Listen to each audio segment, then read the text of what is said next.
Welcome to Gilligan's Wood Shop. Today we're going to make some small boxes that hold business cards. We're going to use some barrel hinges and we're going to make it out of mahogany, oak, and walnut. We're going to make 3 boxes at the same time using those 3 woods. It's going to be awesome. Let's get started. I did want to give you a sneak peek on what this looks like when we're all done, just to give you a reason to keep going. Yeah, let's get going on it. All right, these mahogany pieces already came 2 inches wide, which is perfect. Business cards are, after all, 2 inches by 3.5. But of course, as we look at this, the inside of the box needs to be 3.5 inches. But as you can see, I measured just an extra 16th just to make sure there's wiggle room for our cards to be in there and move around. And so, now I've drawn things out. So again, the inside space here is a 3.5 inches. Over here is going to be where our barrel hinges will be. This is a barrel hinge. You drill 2 holes. And once you insert it, it's a very low profile hinge and it just opens in and out. And they're really cool. Alrighty, so we're going to start with just making 4. So these are the 4 bottom pieces, and I'm going to use some of this English walnut scraps that I had from a neighbor's tree, and we're going to cut that in to be our the portions that our barrel hinge will screw into, and also make the main body of the box. I'll show you what I mean. Alrighty, so now you can see these are all, of course nothing's glued, but these are all cut in, so they're ready to go. Of course they need some sanding, as you can see, but let's get going on that. And then we're going to use some of the red here for the side, and it'll be perfect. Okay, we got these all clamped and gluing. We'll come back and deal with this tomorrow. It's gonna be awesome. Alrighty, so now we've had a chance for these all the glue to dry on these, which is perfect. So I was measuring again today, and our barrel hinge, when it's open, as it is right now, it's exactly 1 inch total, which means that we need 1/2 inch for each side, which means that right now my pieces here are too large. Right now I have them measuring in 7/8 of an inch, which is too big. We need them to be 1/2 inch at most. So if anything, a little bit, maybe under 1/2 inch, to make sure there's enough wiggle room between the lid and the base. And so what we need to do is actually trim these down. All right, so as you can see, I got those pieces where the barrel hinges will be cut down. So I have the side pieces cut. And as we glue them on, just straightforward glue and clamp. Any of the burn marks we see, we can easily sand off after the fact, so no big deal. I know it looks like a big pile of mess, because it is a big pile of mess, but we have all 4 of the boxes all in here piled up gluing. Because of the nature of the glue ups, I only glued on one side. Once this is set long enough, a minimum of a 1/2 hour to an hour, I can go back in and glue up the second side. So right now the second side is really on there just to make sure I'm able to apply the clamps properly. With this bottom piece being so thin, 1/4 of an inch, we want to make sure the clamps have something good to clamp to, and that way we can make sure we have a good seal on the side we do have the glue on. So off camera I will do the second side and glue up, and it'll be magically done. This is why I'm doing it that way. I just want to make sure you understand the process so you feel good about it.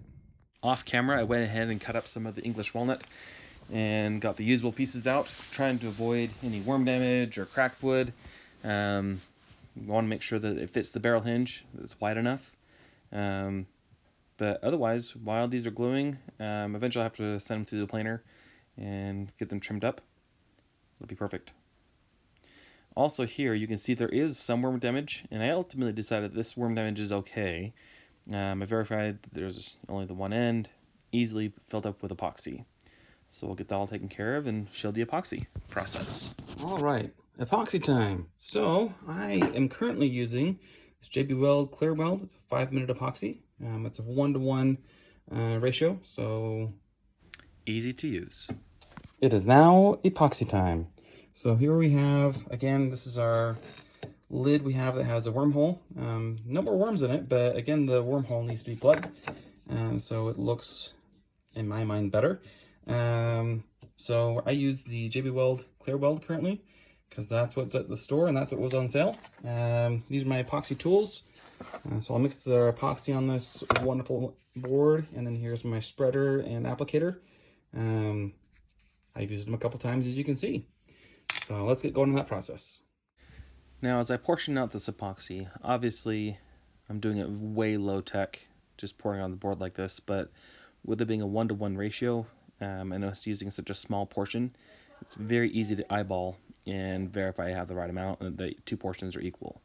If we're doing a larger volume or if it was a long set time, then we'd definitely measure out. But again, with this epoxy, the better you mix it up, the better it's going to perform.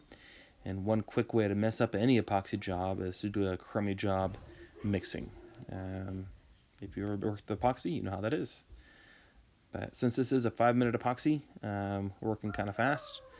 Of course, I sped the video up because, well, I sped the video up. You're welcome. All right, and as we're putting the epoxy in this wormhole, although it is a 5-minute epoxy with such a short working time, we also need to let gravity do its thing and let that soak in and let the air bubbles get out as much as we can. And so, although you can see I'm putting lots in, off camera I'm going to go ahead and do a second dose of epoxy because as this settles, it's going to settle in and there's still not going to be enough epoxy in there. So the next step is to make it so that when we have our business cards inside the box, that the business cards will be able to pop out. And so we're marking the metal, just some simple sheet metal using HVAC, and we'll attach the metal so that it can spring out. And so the block I'm using is the exact dimensions of a business card. And so that way I can have the right dimensions, but then I'm also adding on an extra inch on the end. Get some tin snips, slice it up, and then we can get it to be custom fit to each one of the boxes.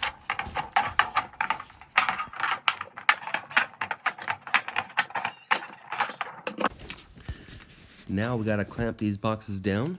What we need to do ultimately is cut a groove or a slit in each box.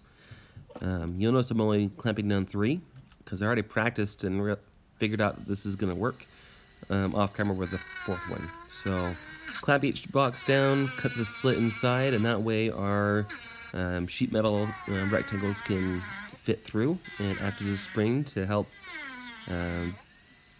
pass out our cards whenever we need to.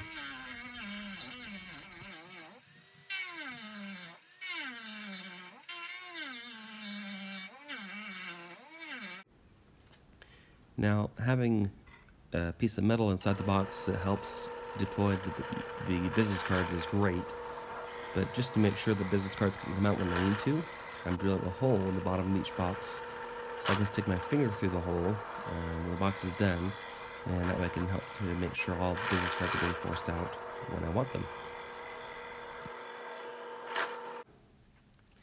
Alright, now what we're doing is bending the metal into each box so that it can be attached and permanent. Of course, you can see I'm not wearing gloves. Don't hold it against me. Some people love gloves. I don't. I'll wear them when I have to. And for me, the threat was not big enough that I need to wear gloves. But you can see I'm using this piece of wood to help bend the metal consistently. And that way we can make sure that as we then are finished bending, that it has a consistent crease and it's uniform.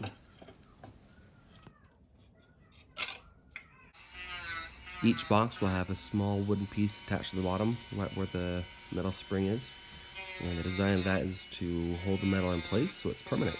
And I'm just sanding the groove to make it all fit.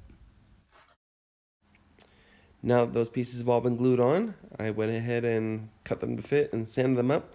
They look really good. Now our metal springs are held in position very tightly. They're not going anywhere.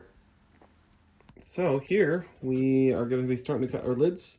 These have been gluing long enough. Now our goal is to be able to cut them in half and kind of work from there.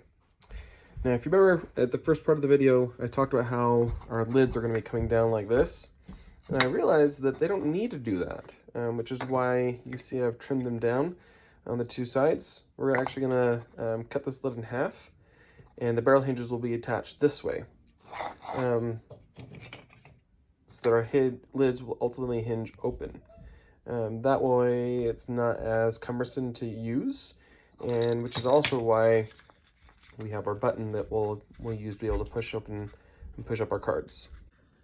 All right, so as I was getting ready to make these cuts on the table saw to cut off the side that we needed, the concern was that I'd get too close or that the fence would provide inconsistent pressure to make sure we're making a good cut. So what I did, what I came up with is a solution. You see how this piece of wood that I use is just the right size for holding the wood away from the fence, but still providing a consistent depth away so that we can cut off one side safely and efficiently. And that way it can prep the wood. Now that we got that one cut done, now we can easily flip it around and do our second cut much more safely and efficiently. Now that I have each one of the lid sets cut, I used a ruler and measured up where the exact center of where each barrel hinge would be drilled. And so that way it made it very easy to be consistent.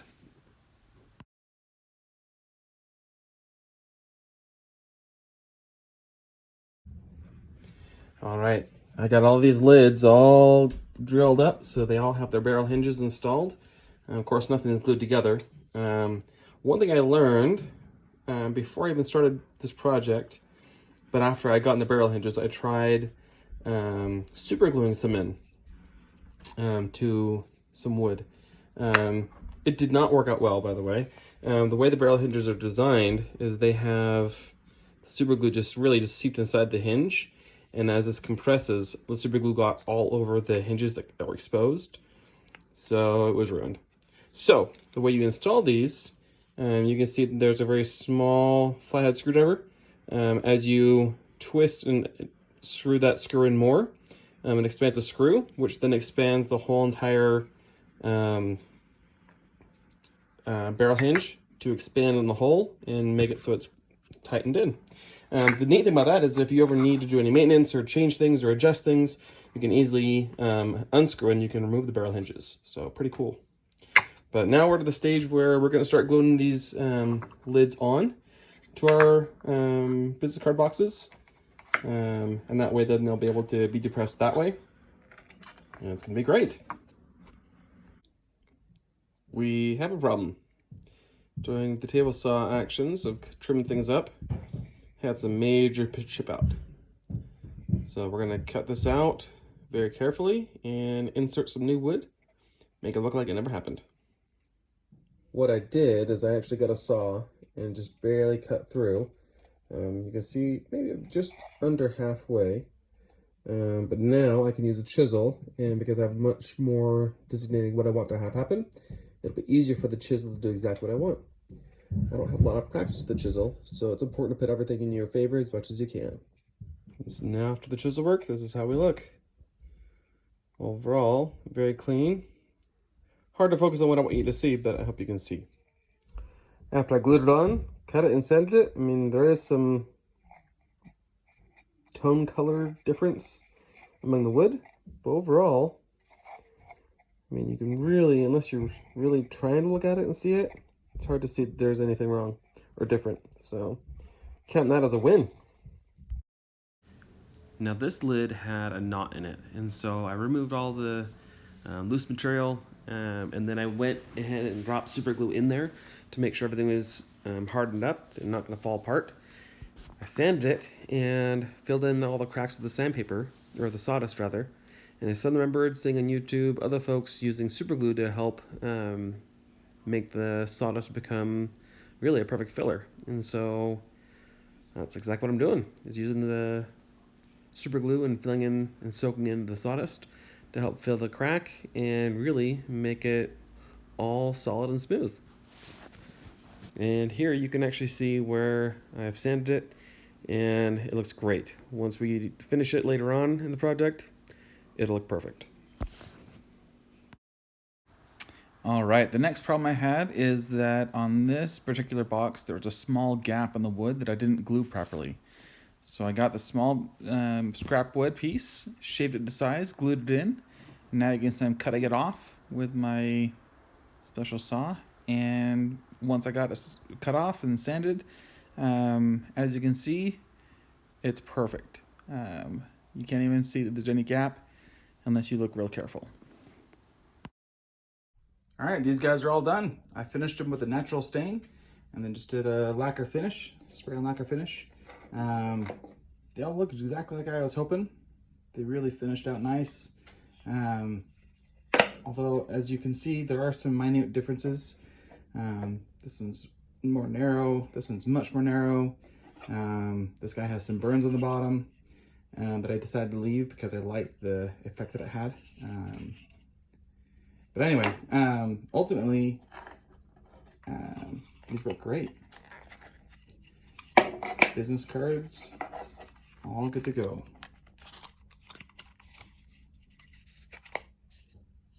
Okay.